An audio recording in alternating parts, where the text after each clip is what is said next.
So, hi, can you introduce yourself, personal name and then business name?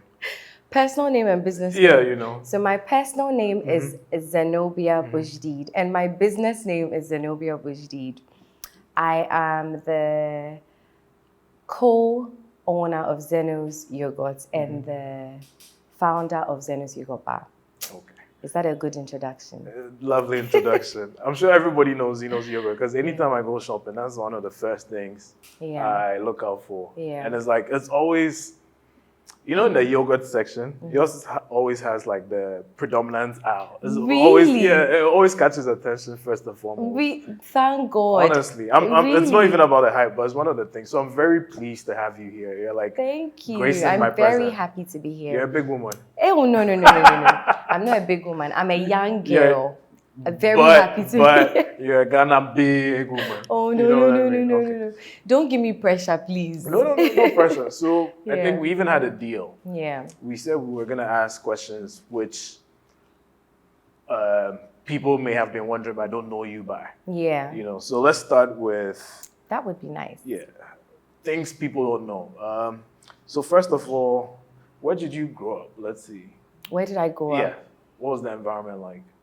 So I grew up, most of my life was in Ghana. And I've lived almost my whole life in East Legon. Okay. Went to school at Jack and Jill, continued at Wesley Girls High School, and then I did university in Cyprus, University of Nicosia. Okay. Before university, I had a 1-year AFS program that I did in Switzerland. So I lived there for a year. Okay. And then I did a course in the south of France for 8 months. Do you speak French?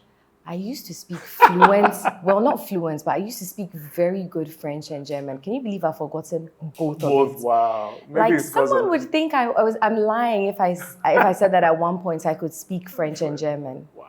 Yeah. How did you lose such an important skill? I think because I learned it very quickly. The German was within a year, and then French was within 8 months, and it was back to back. So I think it came in very quickly, and it left very quickly. Which is easier to learn, if you don't mind me asking? For me, German. German. French is very difficult. Yes. You know what's even more confusing about French? How words have genders. Yes. That's the thing that blows my mind away. Very difficult. I was never fluent in French, but I was quite good with German. With German, okay. So at what point did you decide for yourself that I want to be an entrepreneur while I was growing up? So it was kind of accidental. I mean, growing up, I wanted to be a lawyer. I think that was one of the things that I wanted to do for the longest period of time. And then in choosing a university, because I wasn't going to go to uni in Ghana, I didn't like the idea of studying law in another country, coming back to Ghana and having to re-study again. So I decided to switch to hospitality management. Okay, perfect. Hospitality management is a very diverse sort of area. So I felt like it was something where I would enjoy, So I chose to do hospitality because I was like, okay, even if you're working here or there, it's one of those skills that you'll probably need. When I came back to Ghana after studying, I tried applying for a job. I mean, I tried applying for a lot of jobs. And one of the reasons why I decided to do my own thing, believe it or not, is because every single job I applied for, before you even start the job, they'll tell you, oh, the owner wants to meet you for lunch, or the owner wants to meet you for something. And I just realized that it wasn't going to be a good working environment for me. So it was getting uncomfortable. It was getting uncomfortable. And, I got tired of, because I'll tell my dad, I went for the interview, it was really good. I'm going to start working. And then I'll tell him, I don't want to work again. I've changed my mind. And when he asked me why, I can't say why. So I then decided that, you know what? One of the other things that I've always been passionate about is having a yogurt bar. Okay. I thought I would work for a couple of years and then go into doing this yogurt bar thing. But when my job opportunities were failing, I decided that, you know what? Maybe I just need to go straight into doing the yogurt bar. And I'm grateful for that. I think it was the best thing that I did. So what year did the yogurt bar, become fully operational? Okay. So the yogurt bar became fully operational in 2015. 2015. That was, the first branch was at the ANC Mall. Okay. But 2 years prior to opening the first yogurt bar, I was doing fairs. So we used to have stands at fairs. Okay. I was sort of like testing the waters. Okay. Yes. All right. Perfect. Yes. Okay. And I was still working with Zeno'syogurt. So Zeno'syogurt bar 2015, but I was working with Zeno'syogurt from 2012. Okay. All right. Well, we agree we're going to do things differently. So let's go outside of business and then we come back in. So outside of business, any passions or hobbies? Passions or hobbies? Let me drink this first. I'm thinking. We'll start with passions and then we'll go to hobbies. By the way, I love this Yeah. coffee mug. I mean, we love to drink coffee. Really, really nice glassware. Thank you. Okay. That's a big compliment coming from a big woman. Stop, please. So, passions. Yeah. What are you passionate about? I'm very passionate about helping people. I know this sounds cliche, but I think it's a personality. I see. It's in my personality. I always tend to go towards someone who needs something, or I'm always very moved by people who need stuff, or people who I feel are vulnerable. Okay. I'm one of those kids that would be the one to stand up for the person that's being bullied, or that kind of thing. So if you're talking about passions, that's one thing you're passionate about. One thing. If you're not talking about yogurt and you're talking about other passions, I think it's one of those things that I've always been moved by people that I feel are less privileged or less fortunate. Is that why, I know you have Zeno's Foundation. Is that what the foundation is about? Yes, that's definitely one of the things that made me want to go into charity work. Okay, so what does the foundation do? So the foundation is mainly set up to look after vulnerable or help vulnerable females and kids. And kids, okay. But we're more geared towards kids that have cerebral palsy and mothers with kids that have cerebral palsy. Okay. We still do like blood drives. We've had a few blood drives. So it's not like the only thing that we would do is the mothers and kids with cerebral palsy, but that's our main focus. Okay. So helping mothers who have kids with challenges through education, through... Well, to be honest, at the moment, all we've been able to do is just give monetary help. Yeah. But we're trying to look... That's first and foremost. You say it with so much humility. It's something small. But, that's... What money you get, it opens up opportunities. It does, but I think we're hoping to come up with a solution that helps them be able to do something for themselves. Like something that's more sustainable, something that, they're able to do, so that they're not always counting on someone to give money. All right, perfect. And I must say that a lot of the monies that we get is from our customers. They're very, very generous. Okay. Yes. All right, cool. So how about hobbies? 3. Give us 3. 3, 2, 1. We'll start from third and then we'll come down. Hobbies. Yeah. Can likes be considered hobbies? I mean, the definition belongs to you, whatever you call it. So 3, 2, 1, reading. Reading, okay. Reading what kind of? Books. I like business, self-help books and a little bit of fiction. Okay. Yeah. So reading. Reading, traveling. I think traveling needs to be number 1. Traveling is number 1. Traveling is number 1. And number 2, I just like enjoyment. Well, that is so broad. Like enjoyment. I like enjoyment. I like soft life, princess. Soft life, yeah. I like swimming, eating, drinking a cocktail. Yeah. Anything that doesn't involve suffering is my hobby. Okay. Yes. Perfect. Yes. Wow. That is such a soundbite. Anything that doesn't involve stress is my... Like going to an arts gallery. Any soft life is my hobby. Okay. Yes. Cool. Wow. Well, I'm sure the soft lifers will be proud of you. Yes. So, speaking of which, what has been your... We'll start from proudest moment and then we'll go to lowest moment. What has been your proudest moment? It can either be as a business owner or as a person.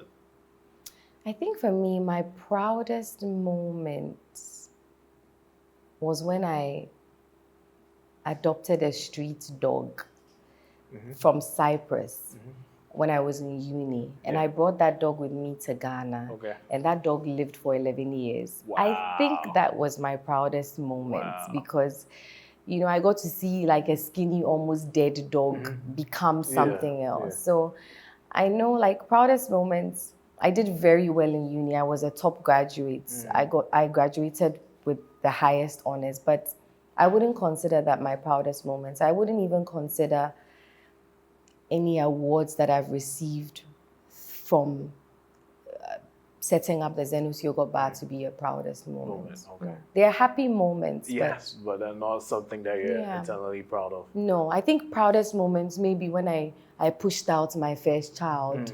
Maybe that can be considered a proud moment, but that was God. That wasn't really me. So, yeah, but sometimes, you walk away in awe. Yeah. It's like, wait, did I really do that? Yeah. Although we give credit to God, sometimes, Yeah. You're like, you know what, I didn't slack. This was given to me, and I was able to make it happen. Exactly. Yeah. It's not something that, because we know like the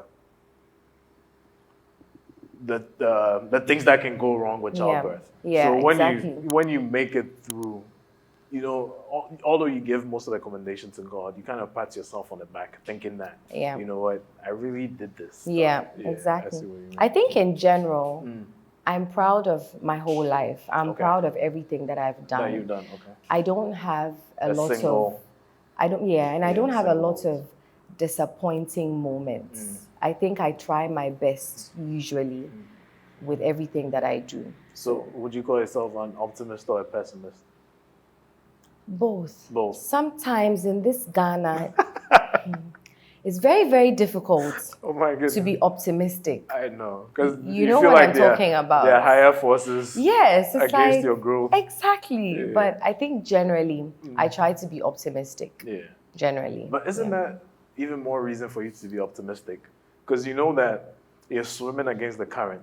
And you know that, like the economy and all these other forces outside your control are against you. So it's like, for me, it's like optimism, pessimism. Whichever you choose is like, if you mess around with pessimism, depression follows. Yeah. So it's like you don't have a choice but to be optimistic. Yeah, but sometimes it's hard. You know, like every single day you wake up and you're like, yeah, I'm going to be an optimistic person today. And then something happens. But I think you're right. Generally, it's better to be optimistic. Because, I mean, if you're not, what's going to happen to you? Yeah, especially when you live in this country. That's all we're saying. Exactly. Okay, perfect. So we're on the same page. Oh, mental high five. Well, what's one thing you think people will be surprised to know about you? Or a couple of things. It doesn't have to be one thing. I mean, you've already told us one, that you wanted to be a lawyer. Yeah. Soft life. Soft life. Notice how I don't say the T at the end. Soft life. Soft life. Soft life. I like that. What are a few things you think people will be surprised to know about you?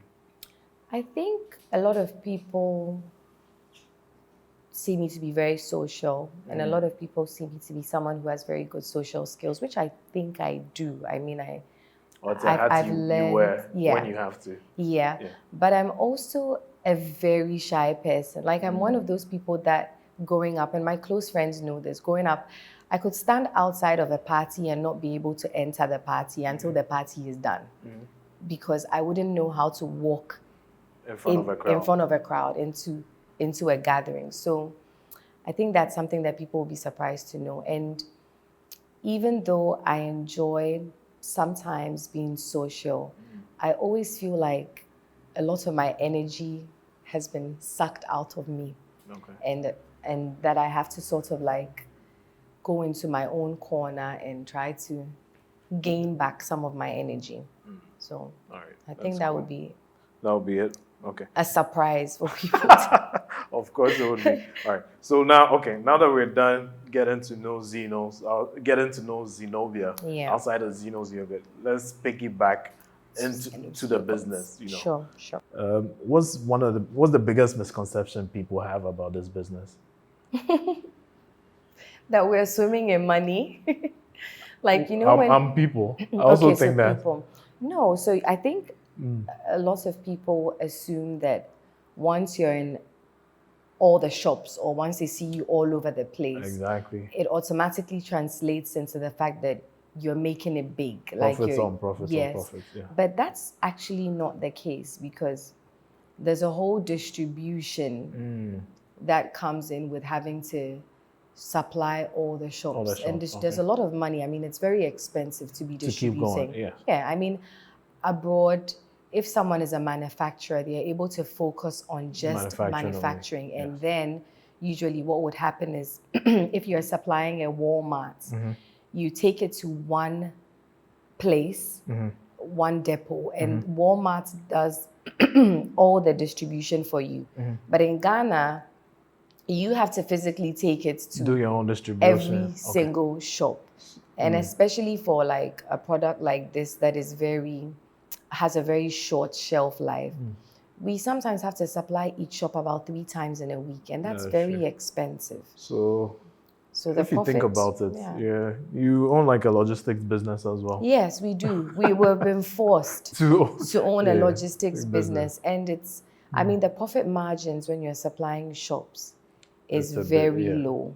Okay. Because they put on a lot of the profits, so it's not as lucrative as it looks. No. Well, that's with all businesses, because from the outside looking in, you imagine this big mountain of cash. Yeah. But then you tend to forget that a business has overheads. It has recurring overheads. It has good times and bad times, and it has other economic forces, like what we've seen for most businesses in this period. So that's something that people forget. Well, if you could change one thing about your industry, what would you change? One thing about the industry, I don't want to get into trouble. I don't know who will be give watching us this. the good answer. Don't give us the. But sometimes you wish that I don't want to mention the organization's name. Don't but sometimes you wish that there's more enforcement, that there people who are supposed to be making sure that the shop's fridges are cold enough are actually going around making sure that the shop's fridges are cold enough. People that are supposed to be making sure that products that are supposed to be labeled correctly are labeled correctly, because in this industry, it's not, sometimes people omit ingredients. True. People tend to cut corners in order to maximize their profits. Cut corners, and it affects some of us because, a customer will call and complain that they bought your product and it was spoiled. And it's not, sometimes, a lot of the time, it's not our fault, because you go and supply a shop, they leave the product in the trolley for about 2 hours before they put it on the shelf. And it's very difficult for us to be able to control that. So sometimes we actually have to have someone go around to check if the fridges are, cold enough. Sometimes we have to let our sales team stand there to make sure that the things have been shelved. And it makes it very difficult. How many branches do you have so far? Sorry, before I answer that question, there's one other thing that I wish we could change. So I wish that, and this happens for a big company like, I think, Fan Milk, they're able to dictate prices. Yes, because they're the market leader. Yes, they're the market leader. Nobody wants to F with them. But for all of us who supply the shops, we're not able to dictate prices. So you have one shop selling the product at 10 cedis more than the other shop. Because I've noticed, like I said, it's something that I genuinely love your product. So it's something that I've noticed that in different shops, depending on the road which is paved to that shop. Yeah. It's the price doesn't stay constant. The price doesn't stay constant. I wish we could change this. And I wish payment to where like there was some sort of body that ensured that or enforced that payments that shops give to manufacturers or suppliers is consistent. We have a shop that's been owing us since 2019, and this is a huge shop. Wow. I know a bunch of lawyers though, so if you're ready. Maybe we need to be contacting one of them. If you're ready, I know a bunch of them. Okay. So it makes it difficult for small businesses to grow. Yes. I mean, if you're owing a small business, how do you expect them to grow? Yeah. So speaking of small businesses, how many branches do you have and how many employees? So we currently have 3 yogurt bars. The newest one is the Abelempe branch that we opened this year. And we have 18 female staff for the 3 branches. Is it all female on purpose? Kind of, sort of. Yeah, we're trying to, help give meaningful employment to females. So what if I apply? Equal opportunity employer? Sorry? What if I apply? If you apply and you're good, and there's a female that applied and is also good, we'll pick the female over you. But I mean, not to say we don't have male. We do have male staff at in the factory. The factory, okay. And of course the drivers and the sales team. We have males as well. Okay. So have you had any other jobs apart from being self-employed? I have. I did 3 jobs when I was in university. One of them was at a coffee shop. So I make really good coffee, really good frappes. Okay. So not in Ghana. Not in Ghana. Well, in Ghana, I did 2 internships. I did 1 internship at Golden Tulip and 1 internship at La Palm. Each one lasted about 3 to 4 months. Okay. So you've always been in the hospitality circle. Yes. And the food and hospitality. Yes, always. Okay. And I enjoy it. Yeah, I hear it's one of the most stressful industries. Very stressful. There's nothing like a holiday. Holiday is our busiest. Weekends is our busiest. So when everybody else is having fun, that's like when you're working the hardest. And you're always dealing with human personalities face to face. It's not like a service industry where there's a firewall between you and the customer or the client. It's like you're dealing with people's egos all the time. Yes. And it can rub different. It can. I mean, generally, our customers are quite nice, but definitely you have 1 or 2 people that are very, very difficult. And you have to learn how to, deal with them. And I think in this industry, one of the hardest things is to have the human resource aspect and having to train staff, because sometimes, regardless of how they're trained and what you tell them, you can't undo 20 years of bad training and bad education. Or the misconceptions they may have before coming to you. Yes. Okay, so I think that's the hardest thing that we're facing in the industry in Ghana. Perfect. So what is one thing you've learned about being in this industry that you would like to share with other people? I think that people need to understand that success does not look like one thing. I see. And what I mean by that is that you might think that success is a huge supermarket, and then you see the huge supermarket close down. But what if success is Laboni Junction Kiliwili that has been there for the past 50 years? Yeah. What if success is the Wachi seller that has been there for the past 40, 50 years that has very low overhead costs?